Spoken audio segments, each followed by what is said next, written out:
Stop, inspirez profondément. Et maintenant, oubliez tout ce que vous saviez sur les ninjas. Oubliez les contes de cinéma et les bandes dessinées, car ce que vous allez entendre va vous plonger dans un état de choc. Ils n'étaient pas de simples guerriers. Ils étaient des fantômes, des ombres qui glaçaient le sang des plus valeureux samouraïs. Pendant des siècles, leur nom fut murmuré avec effroi, synonyme d'insaisissabilité, d'invisibilité, de mort. On disait qu'ils pouvaient disparaître dans les airs, traverser les murs, lire dans les pensées. Étaient-ils humains, ou quelque chose de plus, quelque chose de terriblement surnaturel? Nous avons pris l'habitude de les considérer comme une chose du passé. Une légende, mais si leurs capacités les plus terrifiantes, les plus incroyables, étaient réelles? Et si ces secrets anciens fonctionnaient encore aujourd'hui, dans un monde régi par la technologie et les caméras de surveillance? Comment y parvenaient-ils? Quelle est la vérité derrière le voile des mythes? Étaient-ils des magiciens ou simplement les plus mortels maîtres de la tromperie et du combat de l'histoire de l'humanité? Dans cette vidéo, nous allons défier les légendes. Nous nous aventurerons au cœur même du mystère. Nous vérifierons ce dont les vrais ninjas étaient capables, et ce dont leurs héritiers sont capables aujourd'hui. Préparez-vous, ce sera un voyage qui changera à jamais votre perception des guerriers de l'ombre. Prêt à découvrir la vérité choquante? Alors, regardez, Japon, automne 1594. La nuit, tel un épais rideau noir, a enveloppé la Bambusaï. Seule une rare lueur de lune perce à travers le feuillage, dessinant des ombres étranges. Deux samouraïs, vêtus de lourdes armures, serrent leurs katanas, leur souffle déchirant le silence. Ils sont entraînés, ils connaissent leur devoir, et ils sentent qu'ils vont mourir. Quelque part dans cette obscurité impénétrable se cache un fantôme, un homme en habit noir dont le nom est déjà murmuré avec crainte à travers tout le pays. Un homme qu'il est impossible de voir avant qu'il ne soit trop tard. Un homme capable de l'impossible. Un ninja. Oubliez tout ce que vous saviez. Oubliez les images flamboyantes du cinéma et des bandes dessinées. Les véritables ninjas, apparus il y a 5 siècles, étaient loin d'être des héros romantiques. Ils étaient les guerriers les plus cruels, les plus impitoyables du Japon féodal. Leur capacité légendaire, leur aptitude à disparaître, à surgir de nulle part, leur maîtrise des techniques mortelles, tout cela semblait surhumain. Mais est-ce la vérité? Comment une poignée d'hommes pouvait-elle inspirer une telle peur primitive, faisant pâlir les samouraïs les plus courageux à la simple mention de leur nom? Leur devise était « Tue ou sois tué ». Ce n'est pas un simple slogan, c'est une philosophie de survie dans un monde où ils n'étaient pas les bienvenus, où ils étaient méprisés et craints. Ils agissaient dans l'ombre, étaient discrets, comme la nuit elle-même. Ils ne cherchaient pas la gloire, seulement l'efficacité. Et c'est précisément cette nature ténébreuse qui les rendait si mal aimés et si dangereux. Remonter aux origines des ninjas, comprendre leur véritable essence, est une tâche des plus complexes. Comme toute société secrète, ils n'ont laissé derrière eux que des bribes d'informations, des mythes enveloppés d'un mystère séculaire. Nous allons tenter de percer ce voile. Nous vérifierons à quel point leurs compétences de combat étaient réellement d'élite. Nous essaierons de dévoiler les secrets de leur pouvoir mystique, ou les explications rationnelles de ce qui semblait être de la magie. Nous ne faisons que tenter de comprendre ce que les ninjas faisaient il y a des centaines d'années, en utilisant les connaissances et les technologies du XXIe siècle. Levez les voiles du mythe, pour exposer une vérité effrayante. En ce moment même, dans une grande villa au cœur de Los Angeles, 2 officiers de police sont en poste. Ils protègent un client important. Ce n'est pas un exercice, c'est une partie d'une expérience réelle conçue pour montrer. Quoi exactement? Ils ont été engagés pour assurer une protection contre une éventuelle attaque, et chacun de leurs pas, chacun de leurs mouvements est filmé par des caméras cachées. Ils s'attendent au pire, ils sont prêts à une intrusion armée, à un siège, à toute menace décrite dans les manuels de police. L'attaque peut survenir à tout moment, mais ils n'attendent pas un ennemi qu'il est impossible de voir, un ennemi qu'il est impossible d'entendre, un ennemi qui peut apparaître juste derrière leur dos, sans émettre le moindre son. Ils n'attendent pas un adversaire qui, dans son histoire, fut le plus redoutable. Un adversaire qui, pendant des siècles, est resté le plus mortel de l'histoire de l'art martial, et qui, à ce jour, est couvert d'un voile de mystère impénétrable. Ils n'attendent pas un ninja. Imaginez une ombre glissant sur un toit sous le couvert d'une nuit sans lune. Un homme en noir, silencieux, invisible, dont les yeux voient dans l'obscurité et les mains sont des armes mortelles. L'image du ninja est devenue si puissante, si envoûtante, qu'elle s'est gravée à jamais dans notre conscience grâce à d'innombrables romans, films et légendes. C'est l'image d'êtres presque surnaturels, détenant des secrets inaccessibles aux simples mortels. Dans ces mythes, ils ne sont pas de simples guerriers, mais des fantômes capables de défaire une douzaine d'ennemis avec seulement leur grâce et leur vitesse, semant la peur par leur seul nom. On nous raconte des histoires d'assassins en habits noirs, dont le sang-froid face au danger ou même à leur propre mort était sans égal. Ils nous sont présentés comme les exécutants impitoyables de la volonté d'autrui, dont la mission se terminait toujours par un succès. Mais si cette image n'était qu'un mirage brillant mais vide, les historiens, étudiant méticuleusement les bribes d'informations conservées, découvrent une divergence frappante entre le mythe et la réalité. Où sont les preuves de leurs compétences de combat surhumaines ? Les documents de l'époque ne regorgent pas de récits sur des légions de samouraïs tombés sous la main d'un seul maître shinobi. Où sont les témoignages de ces milliers de meurtres sur commande que leur attribuent les traditions populaires ? Les archives sont muettes, les chroniques gardent une indifférence de marbre. Se pourrait-il que toute cette réputation terrifiante ne soit que le fruit de l'imagination ? Les légendes les plus incroyables leur attribuent des capacités carrément fantastiques. On dit qu'ils pouvaient voler, planer au-dessus du sol, disparaître et réapparaître en un clin d'œil à un autre endroit. Que les murs n'étaient pas un obstacle pour eux, et que les châteaux aux portes les plus solides s'ouvraient d'eux-mêmes devant eux. Qu'ils lisaient les pensées de leurs ennemis, anticipant chacun de leurs pas grâce à un pouvoir mystique de clairvoyance.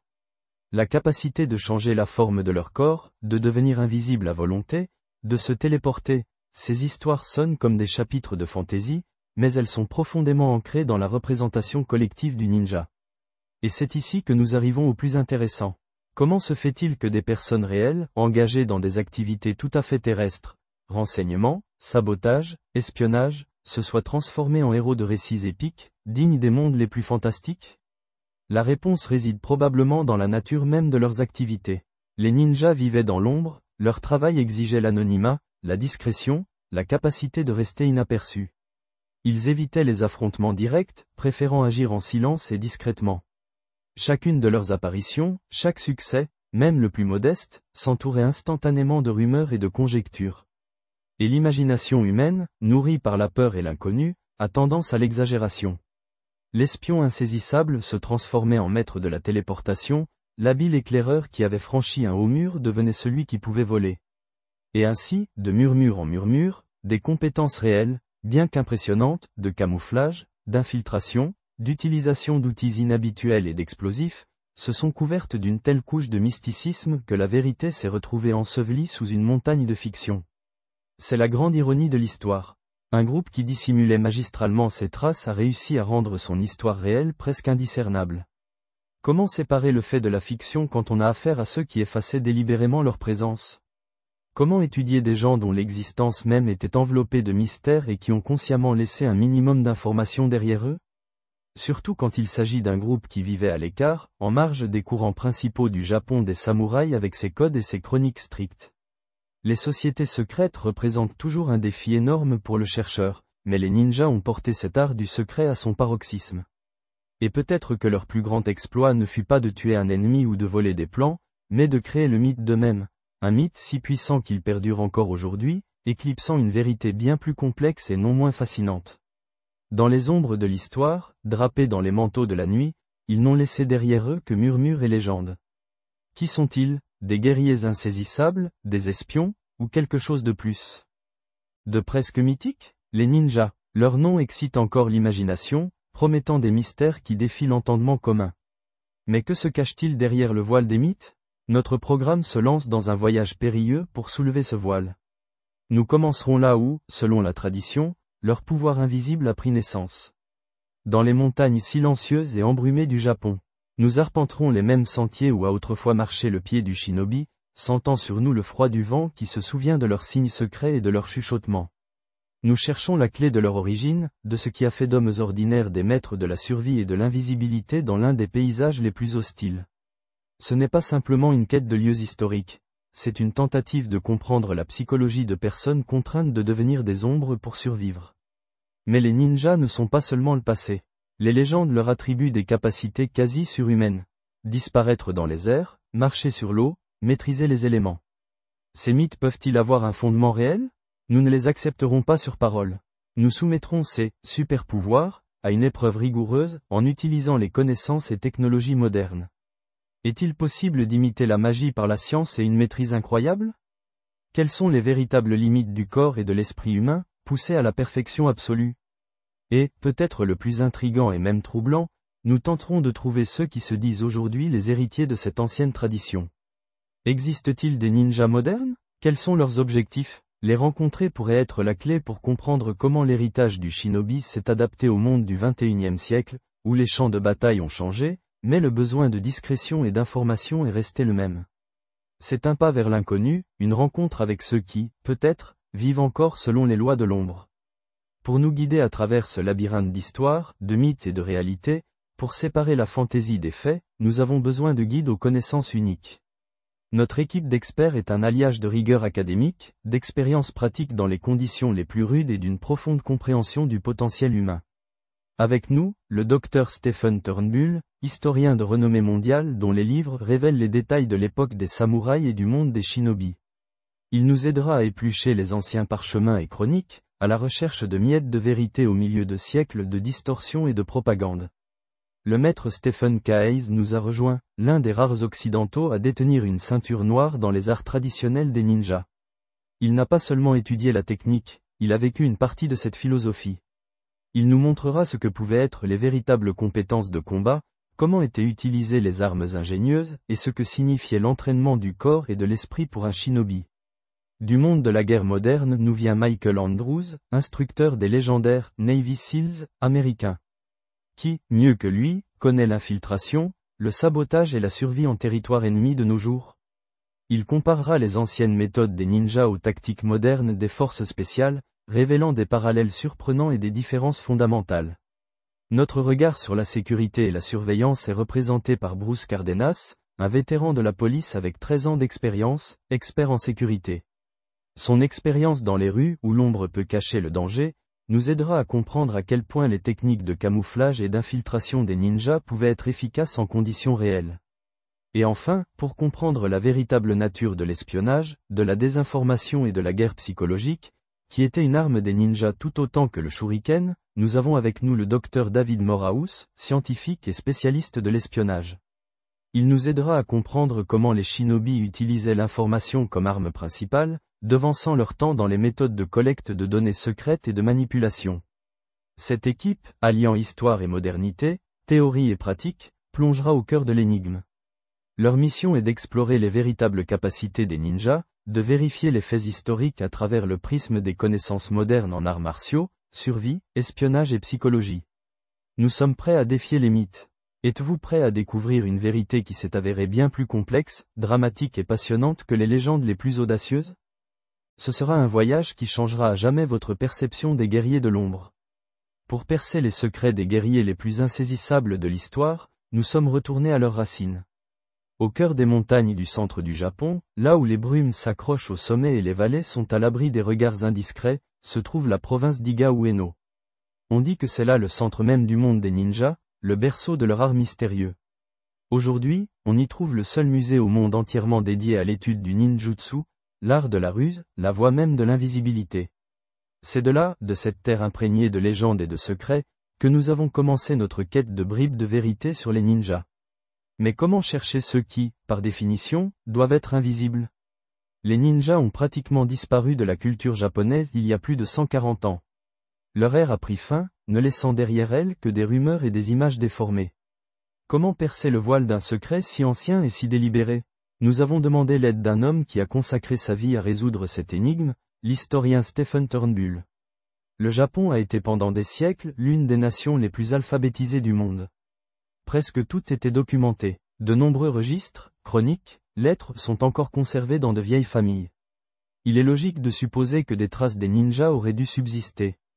Mais où, et pourquoi sont-elles si soigneusement cachées? Le docteur Turnbull pense que les réponses pourraient se trouver non pas dans les archives officielles, mais dans des coffres familiaux personnels. C'est précisément à la recherche de tels témoignages cachés que Turnbull s'est retrouvé chez M. Toshinobu Watanabe, un descendant direct de ceux qui vivaient autrefois à Iga. Et là, dans la maison de Watanabe, quelque chose d'incroyable s'est produit. M. Watanabe a fait une découverte stupéfiante en fouillant une vieille boîte de famille, cachée si sûrement que son contenu semblait destiné à rester secret pour l'éternité. Parmi des papiers jaunis, il a trouvé des lettres et des documents qui ont changé sa perception de sa propre lignée. Selon ces découvertes surprenantes, son arrière-grand-père était un ninja. Imaginez le choc, la prise de conscience que votre propre famille gardait un secret aussi incroyable. Mais l'arrière-grand-père n'en a probablement jamais parlé à son fils, le grand-père de Monsieur Watanabe. Pourquoi? Parce qu'il pensait que dans le nouveau monde en mutation, l'art du ninja ne serait plus nécessaire. Il voyait la fin de l'ère des samouraïs, l'ouverture du Japon au monde, et a décidé que les compétences de discrétion, d'espionnage et de sabotage étaient devenues un vestige. C'est une tragédie, tout un art, toute une vie, toutes les connaissances, délibérément ensevelies dans le silence pour protéger les descendants d'un passé dangereux. Monsieur Watanabe a montré au docteur Turnbull l'un des documents les plus étonnants trouvés dans cette boîte. C'était un véritable contrat, selon lequel son arrière-grand-père s'engageait de manière irrévocable à ne jamais révéler ce qu'il faisait pour son seigneur. Ce n'est pas un simple serment verbal, c'est un accord écrit. Le docteur Turnbull, qui a vu des milliers de documents historiques, était stupéfait. Il a avoué n'avoir jamais rien vu de tel auparavant, n'avoir jamais supposé que de telles choses existaient. Le simple fait que cet homme ait signé un document formel et écrit, entrant en somme dans une relation commerciale avec son employeur, en dit long. Cela montre que derrière les actions des ninjas, il n'y avait pas seulement un groupe disparate de mercenaires, mais toute une organisation, avec ses propres règles, ses accords et, surtout, un niveau de secret incroyablement élevé. Un contrat qui ne mentionne aucun détail d'une opération secrète, mais qui oblige seulement à garder le silence, c'est l'exemple le plus frappant de ce secret. De quelle opération s'agissait-il? Quels secrets sont encore enfouis dans ces anciens papiers, trouvés dans une boîte oubliée au cœur même de la terre des ninjas? Ce seul document ouvre une fenêtre sur un monde que nous commençons à peine à comprendre. Imaginez des terres enveloppées de brume, où les montagnes s'élèvent vers le ciel comme l'échine d'un serpent ancien. Les terres sauvages et inaccessibles de la province d'Iga. Pourquoi est-ce précisément ici, parmi ces rochers et ces forêts, qu'est né un art devenu légende? Les historiens murmurent l'existence d'un lien tissé par-delà les mers, d'une sagesse venue de l'Est. Pendant des siècles, le Japon a regardé la Chine comme une source de connaissances, philosophie, art, taoïsme, qui voyait l'unité en toute chose. Et voilà que, sur les sentiers sinueux d'Iga, ne marchaient peut-être pas seulement des pèlerins, mais aussi des porteurs d'autres savoirs, plus terre à terre ou, plus justement, plus naturels. Des moines bouddhistes, fuyant les troubles ou cherchant simplement la solitude, n'ont pas apporté que des sutras. Ils ont apporté une compréhension du monde différente des codes d'honneur rigides. Maintenant, imaginez un jeune homme, un samouraï. Peut-être a-t-il subi une défaite, perdu son seigneur, ou simplement été déçu par les jeux sanglants de son temps, par un honneur qui se brise aussi facilement qu'un sabre de samouraï. Il cherchait des réponses, ou peut-être simplement l'oubli dans ces montagnes reculées. Et voilà que, selon la légende, au XIe siècle, il l'a rencontré. Rencontré au milieu des cèdres séculaires et du murmure du vent, qui semblait être la voix des esprits anciens. Un moine. Pas celui qui est assis dans un temple, mais celui qui vit en harmonie avec la nature, en lisant ses signes.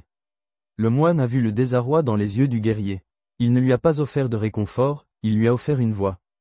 Une voix qui n'exige ni serment retentissant ni armures étincelantes. « Es-tu prêt ?» demanda le moine, et ces mots se dissolvaient dans l'air de la montagne, à étudier une forme de combat qui ne ressemble pas à ton art?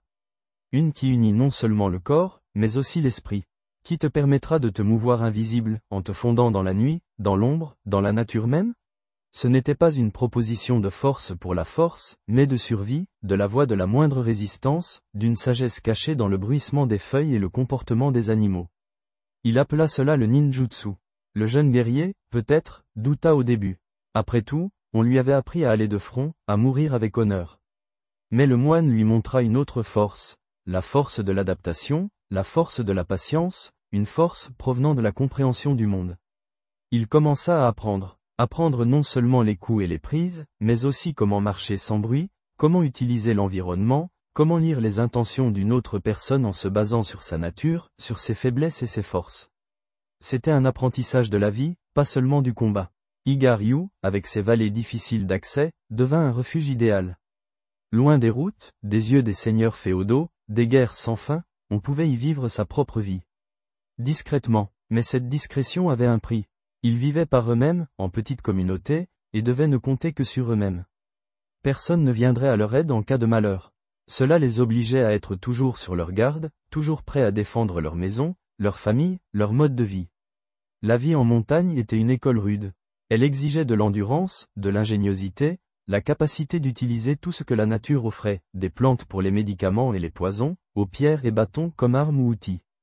Ils entraînaient leur corps non pas pour des duels d'apparat, mais pour la survie, escalader des rochers, nager, courir de longues distances, endurer les privations.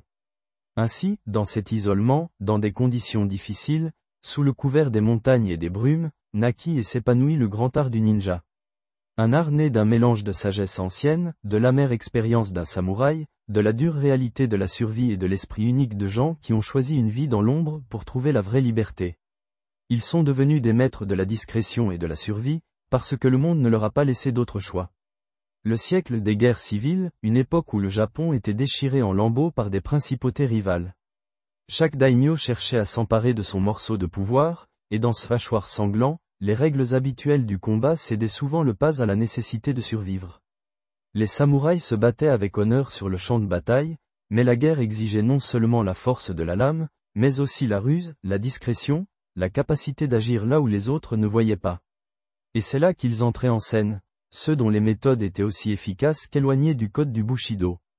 Les chefs de guerre, assiégés par la paranoïa et la soif d'information, engageaient ces agents de l'ombre pour surveiller l'ennemi, saboter, obtenir des renseignements. Et il est important de comprendre, leur technique était véritablement inhabituelle pour l'époque. Cela ne faisait pas partie de la culture militaire ou sociale traditionnelle japonaise. Tandis que le samouraï était fier de sa franchise et de sa maîtrise du sabre à la vue de tous, ces hommes préféraient agir dans l'ombre, utilisant la tromperie, le camouflage et l'impact psychologique. C'est dans le chaos du XVe siècle, alors que tout le pays brûlait dans le feu des guerres intestines, que leur réputation s'est envolée. Dans des conditions de déliquescence totale du pouvoir et de l'ordre, leurs capacités exceptionnelles, qui semblaient presque surnaturelles sur fond de confusion générale, ont commencé à donner naissance à des légendes. Et la plus tenace, la plus mystérieuse de ces légendes, le mythe de l'invisibilité. On les surnommait les guerriers invisibles. Pourquoi ? Parce que personne ne les voyait. Vous saviez qu'ils étaient quelque part, qu'ils agissaient contre vous, mais vous ne pouviez pas les trouver. Où sont ces ninjas ? Chuchotaient avec effroi les soldats ennemis. Sont-ils ici, dans ce camp, dans ce château ? Vous ne pouviez pas les attraper, pas prédire leurs coups. Cette insaisissabilité totale donnait naissance à une seule et unique explication dans l'esprit des ennemis, ils étaient tout simplement invisibles. Mais y avait-il une explication réelle, terrestre, à cette qualité mythique ? Imaginez la scène, un chef de guerre enragé, à qui un ninja a causé bien des ennuis, a refusé de le payer et a décidé d'en finir une bonne fois pour toutes en organisant une attaque surprise sur sa maison. Il a rassemblé une troupe, confiant dans une victoire facile. Mais les ninjas ne construisaient pas leurs maisons comme les gens ordinaires. Ils les bâtissaient pour que leurs ennemis croient en leur invisibilité. Les assaillants faisaient irruption, s'attendant à trouver un adversaire prêt au combat ou tentant de fuir. Au lieu de cela, ils se heurtaient à un labyrinthe de tromperies. Des portes qui ne menaient nulle part. Des murs qui étaient en réalité des panneaux pivotants. Des planchers qui dissimulaient des trappes menant dans l'obscurité de passages souterrains. Ces mesures défensives n'étaient pas de simples ruses. Elles étaient conçues pour une désorientation totale de l'adversaire. L'ennemi ne s'attendait pas à cela, son monde familier s'effondrait sous ses yeux. Et voilà que le poursuivant voit l'homme qu'il chassait à l'instant dans le couloir disparaître soudainement, comme s'il s'était dissous dans l'air. Il ne s'enfuit pas par une porte, la porte s'avère être fausse. Il ne se cache pas derrière un mur, le mur n'est qu'une partie d'un mécanisme. Ces gars-là se dissolvaient littéralement sous les yeux de l'ennemi stupéfait, s'échappant dans leur refuge secret sous la maison ou par des sorties cachées. Ce sont précisément ces moments, où un être humain disparaissait, apparemment sans laisser de traces, qui ont donné naissance aux légendes effrayantes et mystiques de l'invisibilité surnaturelle des ninjas. Pas de la magie, mais une ingénierie astucieuse et une profonde connaissance de la psychologie humaine, retournant la peur et l'ignorance contre les assaillants eux-mêmes. Dans l'ombre de la nuit, où chaque bruissement pouvait être une condamnation et chaque craquement une découverte, existait un art qui frisait la magie. C'est l'art du déplacement, la capacité de se fondre dans l'environnement, de traverser les territoires ennemis sans laisser de traces, sans émettre de son. Ce n'est pas simplement marcher, c'est une danse avec la mort sur la pointe des pieds.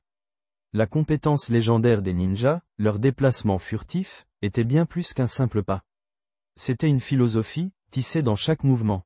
Mais comment est-il possible de poser le pied sans bruit sur une surface qui est elle-même un piège ?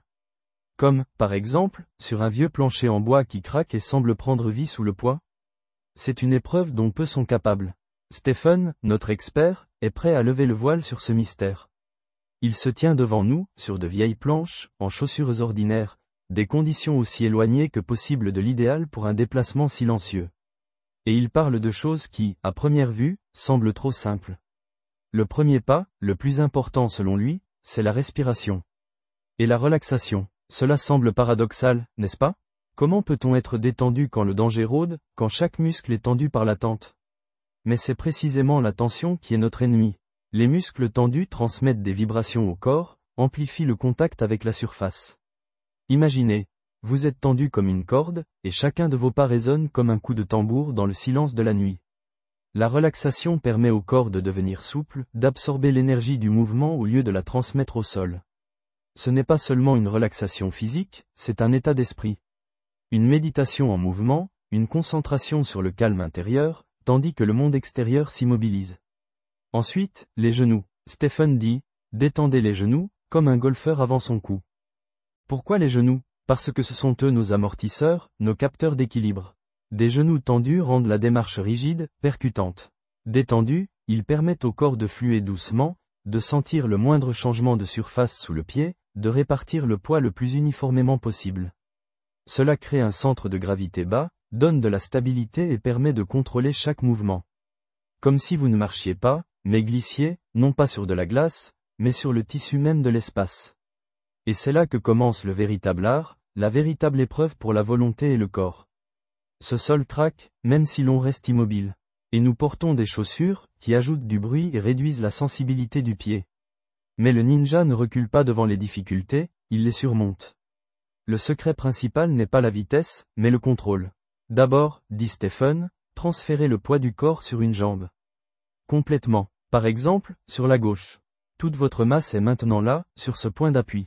Et seulement après cela, lentement, terriblement lentement, commencez à déplacer la deuxième jambe. La droite. Vous ne vous appuyez pas dessus, vous la déplacez simplement vers l'avant. Centimètre par centimètre, sentant l'air sous la semelle, percevant la moindre résistance. Comme si vous sondiez un champ de mine, où chaque pas peut coûter la vie. Et voilà que le pied est posé. Mais le poids n'est pas encore transféré dessus. Il est juste là, touchant à peine le sol, prêt à reculer à tout moment. Et c'est là qu'arrive le point culminant de cette danse lente et douloureuse. Le transfert de poids. Cela se fait très, très lentement. En synchronisant le mouvement avec l'expiration. Inspiration, préparation, expiration, action. Une expiration lente et contrôlée aide à synchroniser le mouvement, à stabiliser le corps, à supprimer le moindre tremblement. Le poids s'écoule, il ne tombe pas. Ce n'est pas un choc, c'est un flux. Stephen le fait. Et, silence, pas un craquement. Il maintient la position une seconde, laissant le sol s'habituer à la nouvelle charge, permettant aux vibrations de s'éteindre. Puis il répète la même chose pour l'autre jambe. Transfert de poids sur la droite, mouvement lent et prudent de la gauche, pause, et transfert de poids lent et contrôlé en expirant. Chaque pas est une opération distincte, exigeant une concentration absolue, un contrôle total du corps et de l'esprit. Ce n'est pas simplement une technique de déplacement, c'est un état d'être. La capacité de devenir invisible, de se dissoudre dans l'ombre, de passer là où un autre se trahirait inévitablement. C'est un art qui, dans le passé, sauvait des vies et qui, aujourd'hui, frappe l'imagination. Et il commence par une compréhension simple mais fondamentale. Pour se déplacer sans bruit, il faut d'abord devenir silencieux à l'intérieur. Au pays du soleil levant, où l'honneur se mesurait à l'éclat de la lame, les samouraïs ont régné pendant des siècles. Guerriers de la noblesse, vêtus de lourdes armures, le katana à la hanche, ils étaient les piliers de la société, l'incarnation de la force, de la discipline et du code d'honneur, le bushido. Leur vie était dédiée au service de leur seigneur, de leur empereur, et à l'art de la guerre, qu'ils comprenaient comme une confrontation d'égaux, un duel d'adversaires dignes. La mort sur le champ de bataille était considérée comme la plus haute bravoure, surtout si elle survenait après un combat loyal et ouvert. Pour un samouraï, la bataille était presque un rituel, où chaque coup de sabre, chaque mouvement reflétait des années d'entraînement et un esprit inébranlable. Mais dans les ombres, à l'abri des regards des nobles guerriers, existaient d'autres. Ceux qui n'obéissaient à aucun code, sauf un, survivre et accomplir la mission. C'étaient les ninjas, maîtres de l'invisibilité, espions, saboteurs, et parfois assassins. Leur méthode était l'antithèse de tout ce que le samouraï vénérait. Au lieu d'un défi ouvert, une attaque surprise. Au lieu d'un combat loyal, la tromperie et les pièges. Au lieu de l'éclat du katana, le murmure silencieux d'un poignard dans l'obscurité. Leur idéal de victoire? Disparaître sans laisser de traces, laisser l'ennemi dans une confusion totale, semer le doute sur le fait qu'il s'agissait même d'un homme et non d'un fantôme. Et voilà que ces deux mondes se heurtaient inévitablement. Que se passait-il lorsqu'un samouraï, virtuose du sabre, se retrouvait face à un ninja? Le samouraï était entraîné à combattre ses semblables, d'autres samouraïs, des fantassins, des cavaliers. Il s'attendait à une confrontation directe. Le ninja, lui, ne jouait pas selon les règles. Pour lui, il n'existait pas de coups déloyaux. Tout moyen était justifié s'il menait à la victoire ou au salut. Tue par n'importe quel moyen ou sois tué, voilà leur véritable code. Imaginez la scène, un samouraï expérimenté patrouille de nuit sur le territoire de son seigneur. Il se sent confiant, son katana est le prolongement de sa main. Mais l'obscurité environnante semble trop dense, les ombres trop mobiles. Soudain, non pas d'un coin, mais de nulle part, un bruissement se fait entendre. Pas un coup de sabre, mais quelque chose de complètement différent. Peut-être un shuriken, lancé depuis les ténèbres, destiné non pas à tuer, mais à distraire. Ou, bien plus effrayant, cette fameuse poussière de fer légendaire, parfois mélangée à du poison, jetée droit au visage. Ressentez cette terreur, le monde du samouraï, habitué à se fier à sa vue, à la clarté des lignes et des mouvements de l'adversaire, plonge soudain dans une cécité brûlante. Il n'entend que son propre cri et, peut-être, le son étouffé de pas, trop rapide, trop proche. À cet instant, sa maîtrise affûtée du sabre devient presque inutile contre un adversaire invisible qui, très probablement, n'essaiera pas de se battre chevaleresquement, mais finira simplement ce qu'il a commencé rapidement et sans état d'âme. Le mythe selon lequel un ninja pouvait facilement vaincre un samouraï, même en infériorité numérique, n'était pas entièrement vrai. Le samouraï était mortellement dangereux en combat ouvert. Mais le problème pour le samouraï était que le ninja ne cherchait jamais le combat ouvert s'il pouvait l'éviter. Il utilisait l'environnement, la terreur psychologique, des outils que le samouraï ne pouvait même pas imaginer. Des mouvements étranges, des postures inattendues pour attaquer ou fuir, tout un arsenal d'accessoires conçus pour la tromperie et la surprise. De plus, le samouraï se souvenait constamment de ces histoires effrayantes qui circulaient sur les ninjas. Des histoires de démons insaisissables, capables de disparaître sous ses yeux, de traverser les murs et d'empoisonner d'un simple contact. Cette aura de peur, cet élément d'imprévisibilité était l'arme la plus puissante du ninja. Le samouraï ne savait pas à quoi s'attendre, et ce qu'il ne pouvait pas comprendre l'effrayait. Il était un maître sur le champ de bataille, mais le ninja transformait tout affrontement en un labyrinthe obscur où les règles changeaient à chaque seconde. Ainsi, lorsque le samouraï et le ninja s'affrontaient, ce n'était pas seulement une collision de deux styles de combat différents. C'était une collision de deux philosophies de vie et de mort absolument différentes. Et dans cette guerre d'ombre, où l'honneur valait moins que la survie, les capacités apparemment surnaturelles du ninja, son art du camouflage, sa vitesse, sa connaissance des poisons et des pièges, lui donnaient un avantage terrible, presque injuste, sur le vaillant mais prévisible guerrier de la lumière. Il vivait dans l'ombre, les légendes et la peur les entouraient. On disait qu'il savait disparaître, devenir invisible, marcher sur l'eau et défier la gravité elle-même. Mais que se cachait-il derrière les mythes? Quelles compétences et quels outils réels et mortels leur permettaient de survivre dans un monde où la moindre erreur coûtait la vie? Pour trouver des réponses à ces questions, nous nous sommes tournés vers un homme qui a consacré plus de 30 ans à l'étude de l'art du ninja, Stephen Keyes. Détenteur d'une ceinture noire en ninjatsu, c'est lui qui, le premier, a levé pour le monde occidental le voile de mystère sur ces maîtres de la dissimulation et du combat. Stephen Hayes explique, les ninjas n'étaient pas des magiciens. Leur capacité, en apparence surnaturelle, était le résultat d'une ruse perfectionnée et de l'utilisation d'équipements spéciaux. Prenez, par exemple, la légendaire escalade des murs à pic. Les ninjas ne pouvaient pas simplement s'envoler. Ils avaient un outil, on l'appelait shuko, la griffe. Une simple bande d'acier, fixée aux mains, mais dotée de puissantes griffes d'acier. Imaginez le métal froid s'enfonçant dans la pierre ou le bois du mur d'une forteresse. Chaque montée, chaque mouvement est un calcul et une persévérance. Mais le shuko n'était pas seulement un moyen de déplacement. Une fois sur le mur, face à un garde sans méfiance dans l'obscurité totale, le ninja l'utilisait comme une arme. Ces crocs d'acier sont invisibles la nuit. Un coup avec une telle griffe pouvait briser un os. Ou, pire encore, s'agripper mortellement à la main de l'ennemi. C'était incroyablement convaincant, et totalement inattendu pour l'adversaire. Imaginez la scène.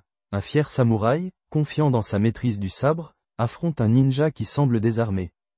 Le samouraï attaque, une première fente avec une lame aussi tranchante qu'un rasoir. Le ninja esquive, mais la situation est critique. Le deuxième coup du samouraï s'avère plus rapide ou plus précis que prévu. Que fait le ninja? Il utilise sa ruse et ses outils de survie. À l'attaque suivante, il ne bloque pas le sabre, mais tente de s'emparer de la main du samouraï en y plantant les griffes du shuko. Mais le samouraï porte une lourde armure, il peut se dégager et attaquer à nouveau. C'est alors que se produit l'impensable pour un combat loyal, le ninja saisit la lame elle-même. À main nue, risquant de se lacérer la chair, il attrape la lame tranchante comme un rasoir. Et là, au moment de confusion du samouraï, le ninja utilise cette fraction de seconde. Il soulève les bras de son adversaire pour le déséquilibrer, porte un coup rapide et sec sous la ceinture, visant les hanches ou l'aine. Utilisant l'énergie de ce mouvement, il donne un coup de pied décisif, désarme son adversaire ou l'achève dans une zone vulnérable. Dans un tel duel, le ninja survivait non pas grâce à l'honneur ou à la force, mais grâce à ses compétences, sa ruse et sa volonté d'utiliser tous les moyens. Il avait besoin d'armes et de tactiques spéciales. Stephen Hayes est convaincu, les ninjas ont porté l'art de la création et de l'utilisation des armes à la perfection. Personne ne les égalait dans ce domaine. L'exigence principale pour leur arsenal? Compacité et légèreté. Le ninja portait tout son équipement sur lui. Quand il faut s'infiltrer discrètement dans un château, accomplir une mission, que ce soit de la reconnaissance ou l'élimination d'une cible, et disparaître tout aussi besledno, on ne peut pas être encombré d'une armure lourde ou d'armes volumineuses. Les ninjas ont transformé des outils agricoles ordinaires, utilisés dans les plaines de la province d'Iga, en instruments de combat parfaits. L'exemple classique est la faucille et la chaîne, ou kusarigama. La faucille est l'outil d'un simple paysan, mais avec une lame tranchante et tout un ensemble de techniques de combat, elle devenait un adversaire redoutable même pour un sabre de samouraï. Ajoutez une chaîne avec une boule de métal à son extrémité et le ninja pouvait affronter des guerriers expérimentés qui n'avaient jamais rien vu de tel. Imaginez la confusion d'un samouraï lorsque, au lieu du duel direct attendu, il voit le ninja agiter une étrange chaîne. Que se passe-t-il? Comment combattre cela? Les ninjas sont allés plus loin, créant des versions plus compactes des armes à chaîne, comme le fundo kusari, une chaîne courte avec un poids. En combat rapproché, une telle arme pouvait déjouer même un maître du sabre. Imaginez l'effet lorsque cette boule de métal s'envole et, avec un craquement, s'enfonce dans votre œil. C'est un chaos instantané, une impuissance totale. Quand un samouraï se jetait sur un ninja avec un long sabre, une arme conçue pour le champ de bataille ouvert, le ninja utilisait souvent un sabre court, le ninjato. Plus pratique dans les couloirs étroits d'un château ou en combat rapproché, il donnait au ninja un avantage même contre plusieurs adversaires. Dans une telle situation, le ninja pouvait délibérément présenter la lame de son sabre vers l'avant et la tenir à plat, créant l'illusion que son arme était plus courte ou qu'il était lui-même maladroit, provoquant ainsi l'attaque. Le samouraï se précipite, tentant de le couper en deux. Mais le ninja s'écarte brusquement, tombant dans une posture incroyablement basse. Et de là, alors que l'adversaire est prêt à porter le coup suivant, il explose en mouvement, sautant vers le haut et utilisant le poids de tout son corps. Avec une maladresse apparente, il lance son bras armé, utilisant son torse comme un levier. Le samouraï attaque là où il pense que le ninja est vulnérable, mais reçoit à la place un coup au poignet, un coup rapide et dévastateur qui le prive de la capacité de tenir son sabre. Puis, d'un mouvement fluide, le ninja retourne la lame et presse. Pas besoin de viser avec précision dans une mêlée pleine d'adrénaline. Il suffit de presser de tout son poids, perçant la défense. Ce mouvement tue ou met l'adversaire hors de combat, permettant au ninja, dont le but est toujours de survivre, de quitter immédiatement le lieu du combat, se dissolvant dans la nuit aussi soudainement qu'il était apparu. Leurs armes et leurs tactiques étaient le reflet de leur philosophie, survivre à tout prix. Dans l'ombre du Japon féodal, tandis que les samouraïs cultivaient leur code d'honneur, accessible uniquement aux hommes de noble naissance, une autre force existait.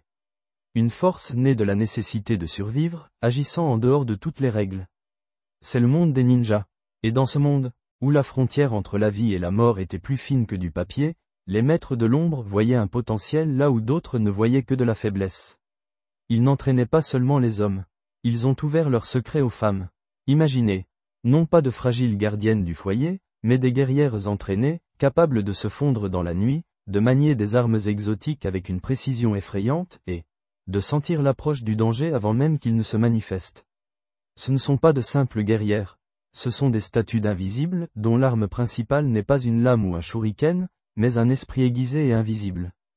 Pendant plus de 20 ans, Rumiko Ei s'est immergé dans cet art ancien, le ninjutsu. 2 décennies passées non pas en méditation au sommet d'une montagne, mais dans la poussière d'un dojo, dans des milliers de répétitions de mouvements, dans des combats avec toutes sortes de personnes. Elle n'a pas seulement maîtrisé les techniques de combat, elle a appris à voir l'invisible. Sous la direction de son mari, Stephen K. Hayes, l'un des rares maîtres occidentaux à avoir atteint les profondeurs de cet art, Rumiko a absorbé des connaissances qui se situent au-delà du physique. Des connaissances sur l'être humain. Des années d'entraînement avec des centaines de partenaires différents, grands et petits, rapides et lents, agressifs et prudents, lui ont appris le langage du corps. Mais pas celui que l'on lit dans les livres de psychologie. C'est le langage des instincts, le langage de l'intention qui n'est pas encore devenu action. J'ai appris à comprendre comment ils allaient attaquer, juste par la position de leur corps, dit-elle. Juste par la position de leur corps. Cela semble simple, n'est-ce pas? Mais ce n'est pas une simple observation. C'est une fusion. Je me mets simplement en phase avec leurs mouvements, avec leur posture. Imaginez cette sensation. Ne pas seulement regarder une personne, mais sentir ses muscles, son poids, sa respiration. Devenir l'écho de son corps. Et dans cette fusion s'ouvre la prophétie. Les moindres changements dans leur posture me font comprendre ce qu'ils vont faire maintenant. Cela peut être une tension à peine perceptible dans l'épaule, un déplacement minime du poids sur la jambe avant, un regard rapide, presque invisible, évaluant la distance. Pour une personne ordinaire, cela ne signifie rien. Pour Rumiko, c'est un signal d'alarme, c'est le début d'une histoire dont elle voit déjà la fin. Elle anticipe chacun de leurs mouvements. Non pas parce qu'elle voit l'avenir, mais parce qu'elle lit le présent avec une profondeur incroyable. Les mythes anciens décrivaient souvent les ninjas comme des êtres mystiques, capables non seulement de manier des armes exotiques, griffes, chaînes, sarbacanes, mais aussi de lire les pensées de l'adversaire. Bien sûr, c'étaient des exagérations.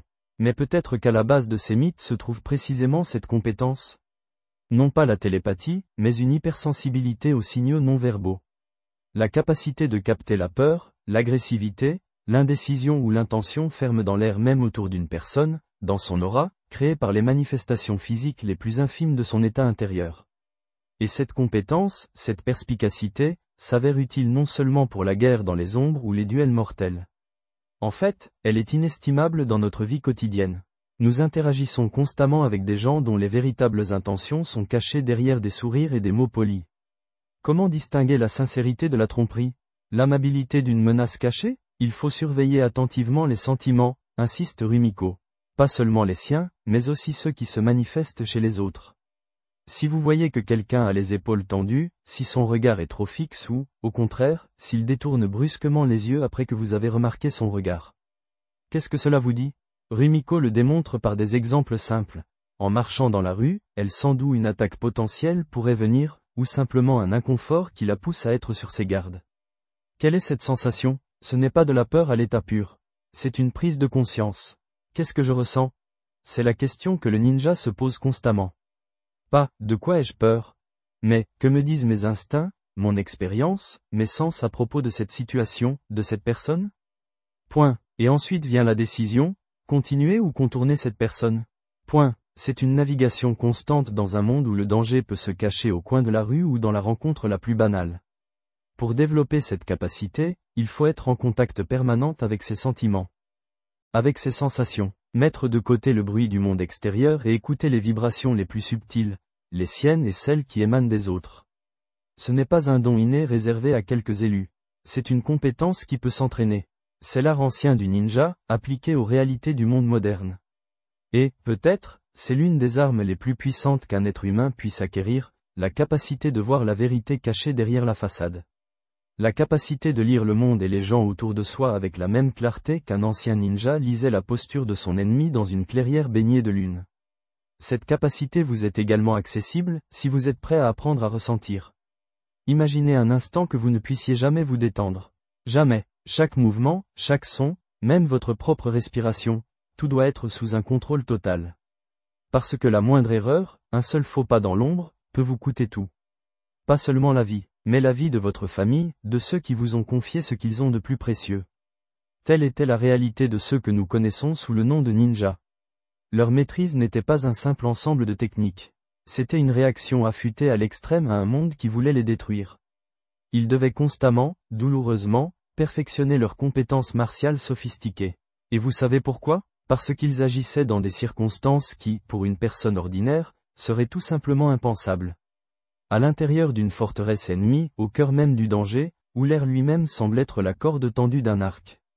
Le prix de l'échec? Pas une amende, pas la honte, mais une mort atroce, qui commençait souvent par la torture. Pouvez-vous imaginer ce que ressentirait une personne normale sous une pression aussi monstrueuse et constante? Avec cette connaissance glaciale que si vous êtes attrapé, vous ne mourrez pas simplement. Vous serez forcé de trahir votre famille, votre appartenance clanique, vous échouerez à la mission qui, peut-être, changera le cours de l'histoire ou sauvera ceux qui vous sont chers. Vous vous trahirez, révélant des secrets qui ont été cachés pendant des générations. Ce stress insupportable, qui ronge de l'intérieur, les distinguait du soldat ordinaire de l'époque, allant à l'assaut épaule contre épaule avec des centaines de camarades. Le guerrier ordinaire avait la formation, l'étendard, la fureur du combat. Le ninja n'avait que la nuit, le silence et sa propre peur incessante, qu'il devait transformer en concentration absolue. Ces hommes n'étaient pas de simples mercenaires.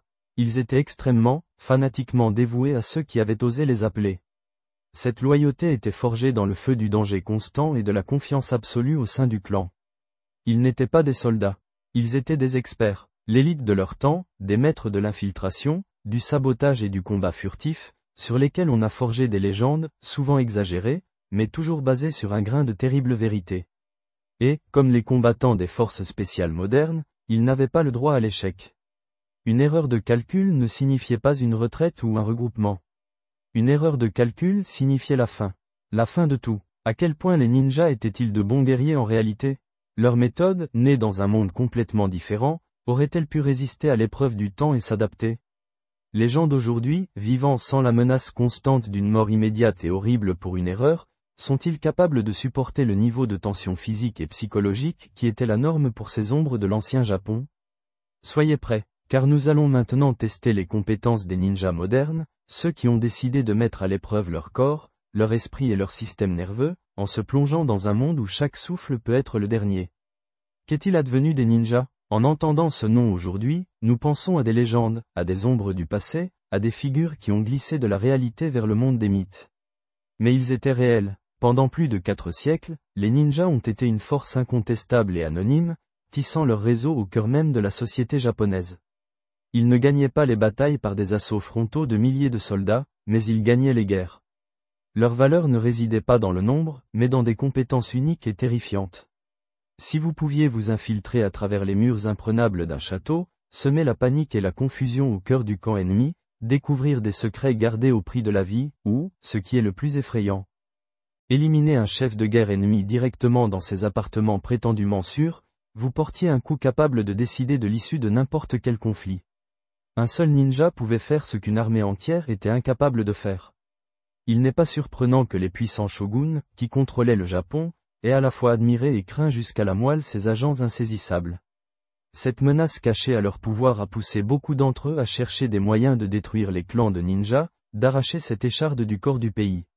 Mais en 1603, Ieyasu Tokugawa est apparu sur la scène politique japonaise. Un homme d'une perspicacité et d'un génie stratégique incroyable. Il a vu que tenter de détruire les ninjas était comme frapper le brouillard avec une épée, cela ne fait que le disperser, sans le détruire. Ieyasu a choisi une voie que personne avant lui n'avait osé imaginer. Au lieu d'une guerre d'usure, il leur a tendu la main. Non, pas une main amicale, mais une offre qu'il était impossible de refuser. Il ne leur a pas offert la mort, mais une place. Une place dans son nouveau régime naissant. Il leur a dit, vous n'êtes plus des ombres en marge de l'histoire. Vous pouvez faire partie de la classe noble, les bushi, les guerriers. Mais il y a une condition. Votre loyauté appartient désormais uniquement à moi. Uniquement au clan Tokugawa. Vous travaillerez pour moi, et pour personne d'autre. C'était une manœuvre brillante, véritablement diabolique. Ieyasu n'a pas seulement neutralisé l'une des menaces les plus dangereuses pour son pouvoir, il l'a transformée en son bouclier le plus fiable. Les ninjas ont accepté son offre. Leur nouveau rôle? Garde du corps personnel du shogun Tokugawa. Mais comment garder secret le fait que les agents les plus dangereux du pays se cachaient désormais dans la résidence la plus gardée? La réponse était génialement simple et incroyablement efficace. Ils ont pris l'apparence de jardiniers du palais. Pensez-y, un jardinier, une personne qui est toujours là. Le nettoyage, l'entretien des plantes, les petites corvées autour de la maison du shogun, voilà leurs occupations constantes et discrètes. Ils nettoyaient, balayaient, entretenaient. Qui ferait attention à un modeste travailleur avec une faux ou une pelle? Personne, et c'est précisément là que résidait leur force. Sous les vêtements usés du jardinier se cachait une détermination d'acier et une réaction foudroyante. Une pelle pouvait se transformer instantanément en moyen d'autodéfense, et une faux courbée en une arme mortelle, capable de trancher la gorge d'un ennemi plus vite qu'il ne réaliserait le danger. Aucun assaillant, aucun espion d'un clan hostile ne pouvait imaginer que ces pauvres gens, avec des outils à la main, étaient des guerriers d'élite de l'ombre, prêts à tout moment à sacrifier leur vie pour leur nouveau seigneur. Utilisant le vaste réseau d'espionnage des ninjas, affûté pendant des siècles et travaillant désormais exclusivement pour lui, le régime Tokugawa ne s'est pas seulement renforcé, il a apporté au Japon une ère de grande paix. Les ninjas, autrefois symboles d'instabilité et de guerre secrète, sont devenus des instruments d'ordre et de contrôle. Ieyasu Tokugawa, sans les détruire, a pacifié les ninjas, les privant du rôle terrible et indépendant qu'ils avaient joué pendant des siècles dans l'histoire militaire et politique du pays. Leur lame acérée a été émoussée, redirigée pour protéger un seul homme et ses héritiers. Mais les temps changent. En 1868, le Japon a été confronté à un défi sans précédent, l'ouverture au monde occidental, la restauration de Meiji. Cela a provoqué un choc puissant dans tous les domaines de la vie. Les classes sociales ont été abolies, les samouraïs, l'élite guerrière du Japon, se sont transformés en une armée de type occidental. Et, plus importante encore, la paix à l'intérieur de l'empire, établie par Tokugawa, a rendu les compétences traditionnelles des ninjas, sabotage, espionnage, assassinat discret, tout simplement inutiles dans la nouvelle réalité. Il n'y avait plus de guerre féodale, plus besoin d'agents capables de s'infiltrer dans le château d'un daimyo hostile. La scène avait changé, et pour ceux qui vivaient dans l'ombre, il n'y avait tout simplement plus de place. Ils ont disparu, se sont évanouis, ou pas, pendant des siècles, ils sont restés dans l'ombre, donnant naissance à des légendes qui glacent le sang. Guerriers insaisissables de la nuit, maîtres de l'espionnage et du sabotage, les ninjas. Leur ère, semblait-il, avait sombré dans l'oubli avec le Japon des samouraïs, il y a près d'un siècle et demi. Mais est-ce vraiment le cas? Ou bien leurs connaissances anciennes, affinées à la perfection, ont-elles acquis une pertinence nouvelle et effrayante dans notre monde de haute technologie? Oubliez les costumes de théâtre et les acrobaties des films d'action.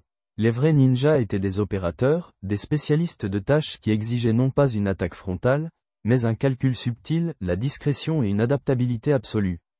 Si l'on devait faire des parallèles avec aujourd'hui, ils étaient l'élite, une sorte de précurseur de ces mêmes forces spéciales dont les noms sont maintenant sur toutes les lèvres. Les SAS britanniques, les Navy Seals américains, le Spetsnaz russe. Les tâches sont restées les mêmes, s'infiltrer sans être vu, obtenir des informations, mettre hors service un objectif clé ou éliminer une cible, sans laisser de traces.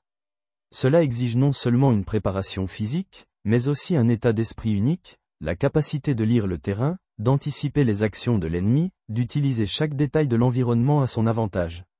Mais c'est une chose d'agir dans un monde de cartes en papier, de chiens de garde et de patrouilles avec des torches. C'en est une autre de faire face à l'œil omniscient des technologies modernes. Un ninja aurait-il pu se faufiler devant des caméras de vidéosurveillance, des détecteurs de mouvement, des capteurs infrarouges, des drones patrouillant le ciel, et des systèmes de communication numérique enregistrant chaque murmure? L'art ancien de la dissimulation peut-il résister à l'épreuve du XXIe siècle? La question semble presque fantastique, mais la réponse pourrait bouleverser notre conception des limites des capacités humaines et de la pertinence des compétences oubliées. Dans quelle mesure les méthodes des ninjas sont-elles applicables aujourd'hui? Pourrait-elle fonctionner contre des armes modernes, contre des portes blindées et des serrures numériques, contre des systèmes de sécurité qui coûtent des milliards? Ce n'est pas un simple intérêt académique. C'est une question de savoir si le corps humain, affiné par une pratique séculaire, peut surpasser les réalisations de l'ingénierie. Notre programme a décidé de franchir un pas sans précédent. Nous ne voulons pas deviner, mais savoir avec certitude. Nous allons mener une expérience qui permettra de vérifier si les compétences des ninjas, extraites des profondeurs des âges, peuvent devenir la clé pour résoudre des problèmes dans le monde moderne, où la technologie règne et le danger guette à chaque pas. Le risque est grand, car tout échec signifie non seulement l'échec de l'expérience, mais aussi la preuve que les guerriers légendaires ne sont plus qu'une partie de l'histoire. Mais si ne serait-ce qu'une partie de leur méthode s'avère fonctionnelle, ce sera une sensation. Sommes-nous prêts à voir les ombres du passé défier la lumière du futur? Dans le cadre luxueux d'une villa rappelant un ancien château de shogun, se déroule une expérience extraordinaire. À l'étage supérieur, au cœur même de ce géant de pierre, un appartement sécurisé a été aménagé, une forteresse dans la forteresse. Les murs de cette demeure deviendront bientôt l'arène pour tester les limites de la résistance et de la maîtrise humaine. Ici, dans cet espace spécialement préparé, l'élite affrontera l'élite dans une lutte non pas pour la vie, mais pour la connaissance. Pour garder cette citadelle temporaire, deux hommes dont les noms ont été forgés dans le creuset du danger réel. Bruce Cardenas, un expert dont les mains ont protégé des centaines des personnes les plus célèbres et influentes de la planète. Et son partenaire, Demetrius Connor, un vétéran de la police avec de nombreuses années d'expérience. Leur tâche aujourd'hui est d'empêcher le pire. Ils sont la dernière ligne de défense entre une personnalité importante, cachée dans ses murs, et toute menace extérieure. Ce ne sont pas de simples exercices. C'est une simulation de l'enjeu le plus élevé, la survie. Mais qui osera défier ces professionnels? Qui tentera de percer leur protection et d'atteindre la cible? Dans le rôle des agresseurs se trouve une équipe dont le nom inspire une terreur sacrée, les Navy Seals. À leur tête, Mike Andrews, un vétéran de « Tempête du désert », un instructeur dont les compétences sont affinées à la perfection. C'est la collision de deux mondes, celui de la protection rapprochée, basée sur la vigilance et la défense positionnelle, et celui des opérations spéciales, où la vitesse, la surprise et l'adaptabilité décident de tout. Les Navy Seals peuvent-ils s'introduire là où, semble-t-il, règne l'inviolabilité? L'évaluation de leur propre capacité est élevée. Après des mois d'entraînement, ils sont convaincus d'être capables de l'impossible. Pour rapprocher au maximum la simulation de la réalité, chaque recoin de l'appartement de 5 pièces est équipé de caméras cachées, d'hyperdieux électroniques surveillant chaque pas, chaque souffle. C'est la zone d'action, un périmètre hermétique où personne d'autre que les participants ne mettra les pieds. Avant de commencer, Daniel donne un dernier briefing. Vous le protégez de toute menace. Vous êtes armés, ces mots résonnent clairement et sans ambiguïté. Mais les armes ici sont non létales, équipées de lasers. Un tir de laser équivaut à une blessure, mettant hors jeu. Et la règle clé, symbole de la défaite irréversible. S'il vous enlève votre casquette, vous êtes mort. Une métaphore simple mais choquante de la décapitation, de la fin instantanée. Compris, résonne la réponse. Daniel escorte les gardes dans la zone. La seule entrée mène à un couloir étroit, un entonnoir mortel pour quiconque tenterait de passer en force. C'est clair, quiconque entre est un ennemi. Peut-on utiliser les meubles pour des barricades? Non, pas de barricades, évaluer les lieux, trouver des avantages, c'est tout ce qu'il leur reste. Bruce et Demetrius savent qu'ils ont jusqu'à 10 heures de tension devant eux, à attendre une attaque qui peut venir de n'importe où et sous n'importe quelle forme. Messieurs, occupez les lieux. C'est une zone chaude, la première décision des défenseurs est de cacher le client dans la salle de bain, dans la partie la plus éloignée de l'appartement. Logique, la salle de bain est une forteresse naturelle, avec des murs solides et un minimum de fenêtres. Un endroit qui devrait fournir couverture et sécurité. Baisse l'abattant, ordonne Bruce, se préparant à un éventuel assaut. Pendant ce temps, en bas, le directeur technique, Cole Berry, les observe à travers les caméras, posant des questions qui semblent, à première vue, absurdes. Question simple, Demetrius. Qui est Lucie dans le cercle d'espionnage de Lucie? Un simple quiz? Non, c'est une partie de l'expérience. La réponse à la question se trouve dans un manuel quelque part dans l'appartement. En forçant les défenseurs à se déplacer, à chercher, il les empêche de se retrancher en un seul endroit, de se détendre. C'est une simulation de la routine éreintante des gardes du corps, où de longs mois de calme sont soudainement interrompus par un éclair de danger. Des caméras sont fixées à leur casque, nous voyons le monde à travers leurs yeux, suivant chaque mouvement nerveux. Pendant que les gardes s'orientent dans leur étrange labyrinthe, à l'extérieur, dans l'ombre du château du Shogun, les Navy Seals commencent leur mouvement. Et leur avant-garde est un tireur d'élite, utilisant la technique légendaire du ninja. Ce n'est pas seulement un camouflage, c'est l'art de tromper la vue, une tenue de bouffon, qui modifie la silhouette humaine. N'importe qui peut repérer la silhouette d'un homme, mais avec ça, je ressemblerais à n'importe quoi sauf à un corps humain. Devenir un fantôme, se dissoudre dans l'environnement. Le reste de l'équipe se prépare à l'attaque. Pour de telles missions, ils ne portent pas d'uniforme de parade. Seulement des costumes vert foncé, des masques, tout pour être discret, des cibles faiblement éclairées, pour se fondre dans l'ombre. Pendant que les gardes accomplissent leurs tâches, cherchent des réponses, tout en restant vigilants, attendant le coup à tout moment, le sniper à l'extérieur travaille avec sa lunette. Le type s'approche de la fenêtre toutes les 10 minutes. Il vient de bouger, l'information est précieuse. Ayant reçu les coordonnées des cibles, l'équipe des SEALs prend position. En tête, un éclaireur.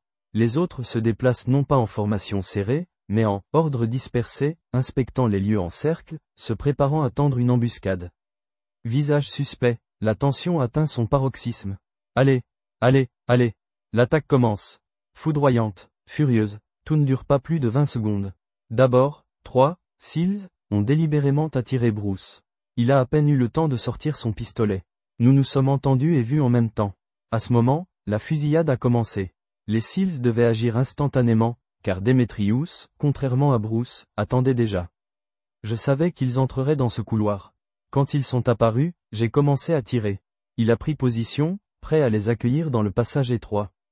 Mais le pistolet de Demetrius ne pouvait rivaliser avec le feu automatique du groupe d'assaut. Quand je suis entré, j'ai vu un mouvement à droite. Une arme dépassait de l'encadrement de la porte. Je l'ai simplement arrosé. Les Navy SEALs ont rapidement écrasé la résistance des défenseurs. Le facteur de surprise, une puissance de feu écrasante, leurs atouts. Mais ce n'était qu'une partie de l'équipe. Qu'en est-il du ninja? A-t-il réussi à se faufiler devant les gardes, inaperçu? Pourra-t-il atteindre la cible là où le groupe d'assaut a déjà ouvert la voie? Les Navy SEALs ont fait preuve de force et de rapidité. Ils ont fait irruption, ont écrasé la défense sous un déluge de feu, utilisant le choc et la foudre. Mission accomplie, cible neutralisée. Mais que se passe-t-il si une telle tactique est impossible? Si l'on ne peut pas forcer le passage, ni tirer, ni même avoir une arme sur soi? C'est précisément dans de telles conditions qu'un vrai ninja doit agir. Et voici que Stephen Hayes entre en scène, l'un des rares à avoir maîtrisé l'art ancien du ninjutsu dans sa forme authentique et multidimensionnelle. Sa tâche est la même, atteindre la cible dans cet appartement solidement protégé. Mais après l'échec de la défense contre les Navy SEALs, les gardes, Bruce et Demetrius, se sont regroupés. Leur client a été déplacé dans une autre partie de l'appartement. Ils sont convaincus, cette fois, ils sont prêts. Ils s'attendent à un nouvel assaut, peut-être plus rusé, mais toujours basé sur la force. Mais Hayes n'a pas l'intention de défoncer la porte. Il ne viendra pas avec une équipe de forces spéciales. Il viendra seul, sans armes visibles, ne comptant que sur l'héritage des siècles, l'art de la tromperie et de l'invisibilité. C'est là que réside le principal mythe sur les ninjas. Pas des ombres en noir glissant sur les toits. Ce n'est qu'une partie de la légende, créée pour effrayer. Le véritable art du ninja est de faire partie du paysage, de se fondre dans l'environnement si parfaitement qu'on ne vous remarque tout simplement pas. Il y a 500 ans, cela pouvait être la tenue d'un jardinier, travaillant humblement aux portes d'un château pendant que son maître planifiait une infiltration. Aujourd'hui, Stephen Hayes utilise un autre masque. Il est l'assistant de production d'une équipe de télévision. Qui ferait attention à un tel homme? Nous sommes habitués à les voir au travail, s'affairant avec du matériel. Ils sont attendus, et donc, invisibles. J'ai l'air d'un type qui est juste venu nettoyer les lentilles des caméras, dit Hayes, et c'est là toute l'essence. Il commence son opération, étudiant calmement le périmètre. Sa première apparition provoque une réaction instantanée. Partenaire, on a quelqu'un, dit nerveusement l'un des gardes. Demetrius est immédiatement sur ses gardes. L'arme au poing, il s'approche du visiteur importun. Monsieur, puis-je vous aider? Hayes est calme. On règle juste les caméras. Bruce ne se laisse pas berner. Il ne le laisse pas aller plus loin. Je vois, je vous demande de partir. Personne ne vous a annoncé. Hayes comprend, le premier round est perdu. Il est sorti l'arme au poing, il m'a viré, se souvient Stephen. Le garde était nerveux, et c'est bien. Cela montre qu'ils sont vigilants. Mais Stephen n'abandonne pas. Il change de tactique, ajoutant une autre couche de camouflage. Il appelle une assistante, avec un sourire, une ceinture à outils, et une offre de boisson ou de beignets. Elle est l'incarnation de l'innocence, en aucun cas associée à une menace. Salut, je peux vous aider? Les gars, je vous ai apporté des beignets. Et de nouveau la réaction. La surprise, la gêne. Je pensais qu'il vous annoncerait. Le garde est perplexe. Je n'ai pas compris? Excusez-moi, partez, on ne m'a pas prévenu de votre venue. D'accord, je les laisse par terre? Non, emportez-les. Ils voient ce qui ne cadre pas avec leur vision du monde. Des gens qui ne devraient pas être là, mais qui n'ont pas l'air dangereux. C'est déroutant. Bon sang, qu'est-ce qui se passe? C'est un piège, mon pote, vire-la d'ici. Hayes a utilisé leur propre attente contre eux. L'absence de menace est devenue une distraction. Le temps passe. Il est 15h20. Les gardes sont en poste depuis plus de 3 heures. Les demandes et les apparitions répétées et non menaçantes commencent à leur taper sur les nerfs, mais en même temps à émousser leur vigilance. Stephen Hayes décide de les tester à nouveau. Il s'approche de nouveau du périmètre. Démétrius, qu'est-ce qu'il y a encore? La fatigue commence à percer dans leur voix. Les gars du SWAT sont bons, reconnaît Hayes. Ils sont très observateurs, mais ils ne peuvent pas être sur le terrain. Il s'approche à nouveau, avec la même histoire de caméra. Je ne suis pas un homme dangereux. Je peux vous aider, monsieur? Les lentilles sont embuées, il faut les nettoyer. Je vois, je vais juste vaporiser. Le garde est de nouveau tendu, mais déjà moins agressif. Je ne sais pas qui vous êtes. On ne m'a pas prévenu. Non? D'accord. Vous devez évacuer la zone. Et le voici, le moment de vérité. Hayes ne discute pas, n'insiste pas agressivement. Il demande peu. Je nettoie juste celle-là et c'est tout. 10 secondes. Cette demande, qui semble si insignifiante, change tout. Le garde hésite. 10 secondes? Que peut-il se passer en 10 secondes? Il n'a pas d'arme, seulement une ceinture à outils. Je ne comprends pas pourquoi ils font ça, pense le garde, mais sa notion habituelle de la sécurité commence à s'affaiblir sous la pression de la monotonie et de l'apparente innocuité. Cette fois, il est beaucoup plus calme. Il sourit et dit, « D'accord, mais je vais m'écarter et je vous surveillerai. » Il s'éloigne dans la pièce. La porte est entr'ouverte, pas verrouillée. Alors que la journée s'étire, Stephen et son assistante continuent de harceler les gardes avec diverses questions, maintenant l'image d'une équipe de télévision affairée. Il crée un léger chaos qui détourne l'attention. Et c'est là qu'arrive le moment décisif. Bruce est distrait. Quelqu'un demande à la radio. « Bruce, tu es notre génie. Qu'est-ce qu'un garant ?» La question n'a aucun rapport avec la situation, mais elle exige une réponse, un changement d'attention. Bruce cherche la réponse. « Les gars, c'est quoi ce ?» À ce moment, Stephen, qui se trouve à côté, vaporise tranquillement quelque chose sur la lentille d'une caméra. Un autre travaille. Les lentilles s'embuent, ça nous rend fous. Il faut passer dans les pièces et vaporiser sur les lentilles. Et pourquoi les lentilles s'embuent? Ce n'est pas comme s'il y avait un brouillard humide. Les gardes sont confus, leur attention se disperse. Et là, au moment le plus crucial, alors que Bruce cherche encore la réponse, Hayes, agissant comme quelqu'un qui ne comprend pas tout le danger de la situation mais veut aider, sourit. « Couvre ton micro, murmure-t-il, faisant un signe. Bruce couvre son micro. « Garant, c'est un fusil ?» suggère Hayes. Il ne s'est pas contenté de donner la réponse, il a aidé Bruce à « sauver la face » devant ses collègues. Il s'est présenté non pas comme un ennemi, mais comme une sorte de complice dans ce petit jeu. Alors, la réponse, mon pote? C'est un fusil? Exact. La réponse exacte, obtenue grâce à Hayes, inspire confiance à Bruce. La barrière est brisée. La confiance, bien que fausse, est établie. Stephen obtient une permission tacite de se déplacer librement dans la zone d'action. Maintenant, la cible est proche. Il remarque une autre caméra près de la fenêtre, à côté de l'un des gardes. Il se dirige vers elle. Je pensais qu'il me laisserait passer la protection et entrer, mais il était déjà là. Cet officier se tient juste à la porte menant à la cible. Le contact physique direct est dangereux. Le ninja ne tue pas toujours. Son but est la mission. Et Hayes décide de finir le gars sans contact physique, en utilisant l'irritation. Il feint une légère indignation. « Page ?» crie-t-il, comme s'il cherchait quelqu'un de son équipe. Et, Page. Les gardes, déjà fatigués de sa présence, sont distraits. Ils se regardent. Cet homme est là depuis 4 heures, il s'agite, pose des questions, dérange. L'irritation monte. Merde, il m'a eu. Comment a-t-il pu passer devant toi? Qu'est-ce qu'il t'a dit? À cet instant, alors que l'attention des gardes est fixée sur leur explication mutuelle, Stephen Hayes fait le dernier pas. 4 heures de tromperie méticuleuse, de patience et d'utilisation de la psychologie humaine.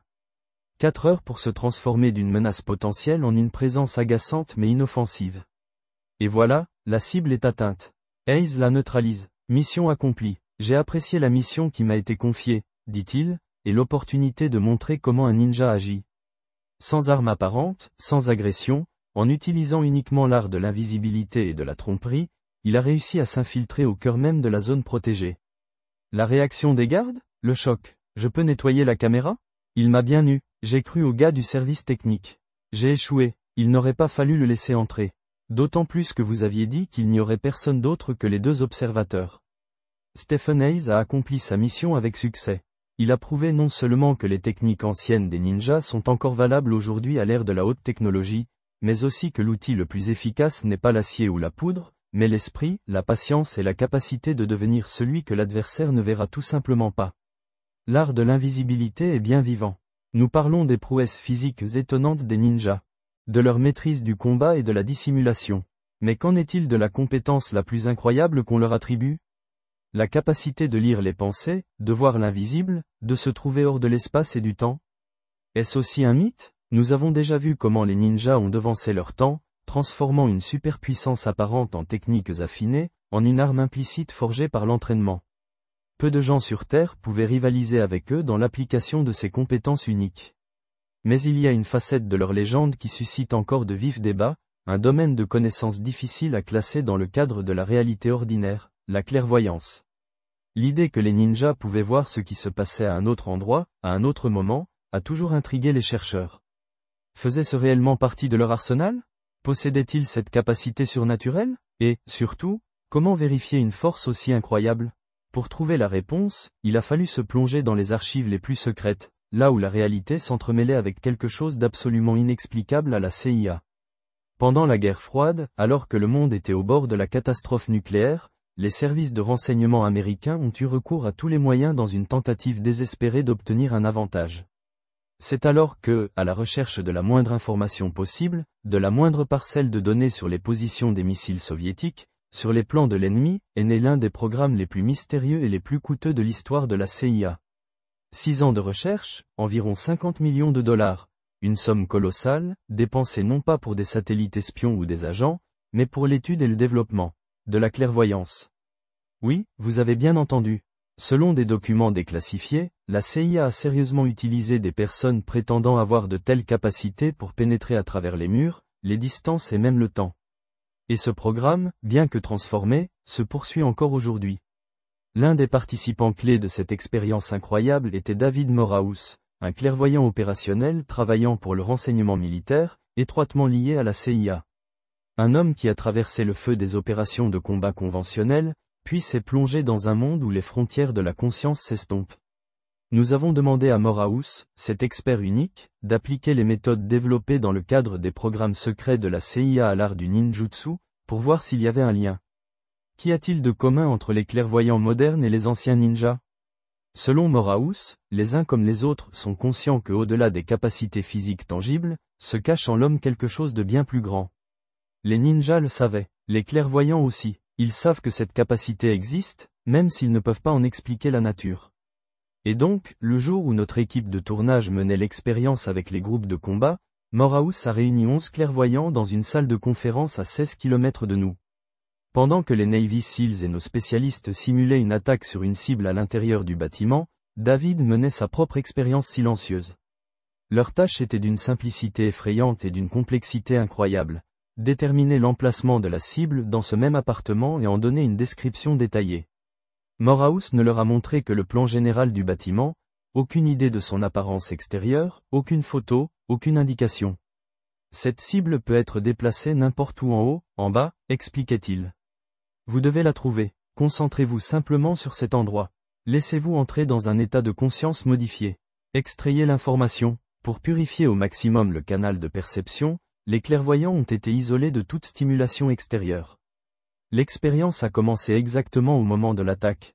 Le calcul était que le pic de tension émotionnelle et physique de la cible créerait une onde qui pourrait être captée. Selon Moraus, les clairvoyants peuvent percevoir l'activité biologique du cerveau de la cible, une réaction électrochimique qui émet certaines ondes. Les pensées, les actions, les mouvements, la physiologie, tout cela, selon sa théorie, s'exprime dans ces ondes émanant d'un lieu spécifique. La tâche des clairvoyants est de capter, de déchiffrer et de décrire ce qu'ils ressentent. 3 heures de silence total, des heures de concentration intense, de tentatives de voir à travers la distance et les murs. Puis, la consignation des résultats. Et après, un déplacement sur les lieux pour voir de leurs propres yeux à quel point ils s'étaient approchés de la vérité. Une clôture? Tu vois une clôture? S'est exclamé Moraus en comparant les dessins avec la réalité. Les résultats étaient stupéfiants. La majorité des clairvoyants, 10 sur 11, ont correctement indiqué que la cible se trouvait aux étages supérieurs. L'analyse ultérieure a révélé que 5 des 11 avaient réussi à déterminer l'emplacement exact de la cible avec une marge d'erreur de 12 mètres au maximum. Et l'un d'eux l'avait indiqué avec une précision absolue. 50% de succès dans la localisation de la position, c'est déjà renversant. Mais les données les plus intéressantes concernaient la description. 100% des clairvoyants ont correctement identifié que la cible était de sexe masculin. Plus des 2/3 ont décrit ses cheveux noirs. Et la moitié des participants ont pu donner une description des traits du visage, mentionnant même une barbe et une moustache. Mais le plus incroyable, ce sont les détails du lieu. Les clairvoyants faisaient des croquis, essayant de fixer ce que voyaient leurs yeux intérieurs. Ils ont dessiné des piliers, et il y avait bien des piliers dans la maison.